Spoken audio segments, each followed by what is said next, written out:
আসসালামু আলাইকুম, সবাই কেমন আছেন? মানুষের জীবন বড়ই অদ্ভুত। আমি এই রেল স্টেশনে যদি না আসতাম তাহলে কখনোই সেটা দেখতে পারতাম না।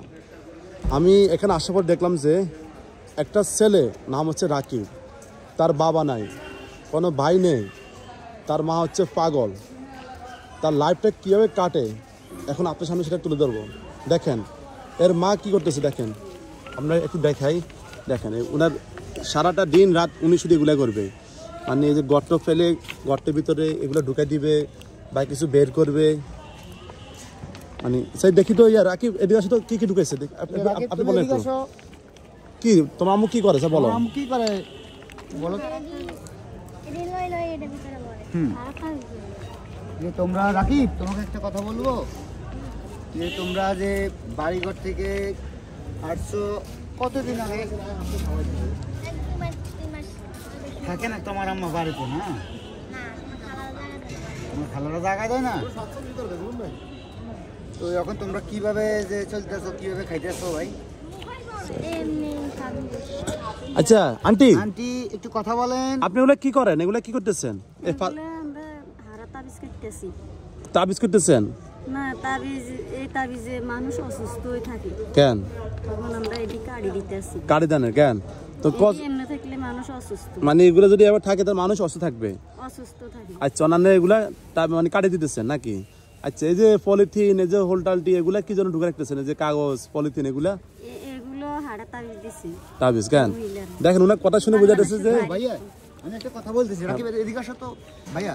এই যে ওর কাছে, ওদের কাছে যে আপনার যে আপনার কাছে মনে করেন যে ওদেরকে দেখার জন্য ভাই কেউ নাই, যে সবাই যদি আসেন সবাই মিলে ওদেরকে একটু সাহায্য করেন। তারা মা ছেলে অনেক কষ্ট করতেছে। আচ্ছা রাকিব, তুমি কিছু বলো যে তোমার কিভাবে কষ্ট করতেছো, তোমরা খাই দেই। দাঁড়াও দেখি, জামাটা দেখাও। দেখছেন একটা জামা নাই, যে একটা জামা পড়বে। এই জামাটা কতদিন গায়ে দিয়ে আসো তুমি? জামাটা মানে কতদিন, আনুমানিক 1 মাস এরকম হবে। দেখছেন এই মাত্র একটা গেঞ্জি 1 মাস মানে গায়ে দিয়ে আছে আর কি। এই অবস্থা, কেউ তো নাই না, দেখার কেউ নাই, খোঁজ নেওয়ার কেউ নাই। এখানে দিন কাটো, এখানে থাকো, এখানে খাও। আমু তো পুরাই মানে ভারসাম্যহীন, পুরাই পাগল, কিছু বুঝে না। যে তোমার আম্মাকে যদি কোনো যে হসপিটালে মানে কোনো যে যদি সবাই মিলে যদি কেউ আসে, যদি একটু ভর্তি করে চায়, যদি ওইখানে রাখতে চায়, তুমি কি দিবা? দিবা? যে তোমার আম্মা তোমার সাথে থাকতে পারবে? তুমি পারবা? হ্যাঁ, তুমিও পারো না, তোমার আম্মাও পারো না, তাই না? মানে তোমার সাথে থাকতে হবে। দেখেন কি করতেছে, কাগজগুলা মানে পলিথিনগুলা কত করতেছে, মানে কে তাবিজ করছে এগুলা কাটতেছে, মানে যখন যেটা আসে মনে এগুলা আবল তাল বকতেছে আর কি। তো ভাই আসেন, এই যে স্পোর্ট বাংলাদেশ, আমরা যদি স্পোর্ট বাংলাদেশে যদি আমরা কিছু করতে পারি, সবাই মিলে আসেন। তো দেখেন যে স্টেশন, যে বাস স্ট্যান্ড, যে অনেক জায়গা আছে, যে দেখলে সব কিছুই বুঝতে পারবেন। কিন্তু আমরা চাইতেছি যে এই যে রাকিব, সে বর্তমানে আছে সমুনি রেল স্টেশনে। আমার ভিডিও আপনারা যারা দেখবেন, যদি ন্যূনতম আপনার ভিতরে একটা বিবেক জাগ্রত হয়, যদি মনে হয় না এই ছেলেটাকে একটু সাহায্য করা দরকার, এই যে তার মা অসুস্থ, তার চারপাশে কেউ নাই, যদি মনে হয় যে তার একটু আপনার থেকে একটু হেল্প দেওয়া দরকার, একটু আসবেন। সমুনি রেল স্টেশনে আসলেই তাকে পেয়ে যাবেন, সে এখানে কন্টিনিউ আছে। যদি কিছু না হোক, একটা কাপড় দিয়ে হোক, একটা জামা দিয়ে হোক, বা কিছু টাকা দিয়ে হোক, তাকে একটু সাহায্য করবেন। ছেলেটার দুনিয়াতে কেউ নেই, বলতে গেলে কেউ নেই।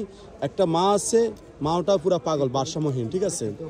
আমি এখানে আসছি যে আমার বড় ভাই, উনার সাথে পরিচয় হচ্ছে, উনি আমাকে জিনিসটা বলছে যে ভাই উনাকে একটু তুলে ধরুন। ভাই একটু বলুন আপনি। ভাই আমি যেটা সত্য কথাই বলতেছি, মানে আমি যতদিন ধরে আমাদের বাড়ি এখানে, ঠিক আছে? তো আমি তো দেখতেছি ভাই ওরা অনেক কষ্ট করতেছে, যে তার আম্মা, ওকে যদি আমি হাত ছাপিয়ে ধরি একটু নিয়ে যাই, তার আম্মা যাইতে দেয় না। মনে করেন যে আমি বলি যে রাকিব তুমি চা খাইবা, তুমি বন খাইবা, সে খাইতে চায় কিন্তু তার আম্মা তাকে খাইতে দেয় না। কথা বুঝছে?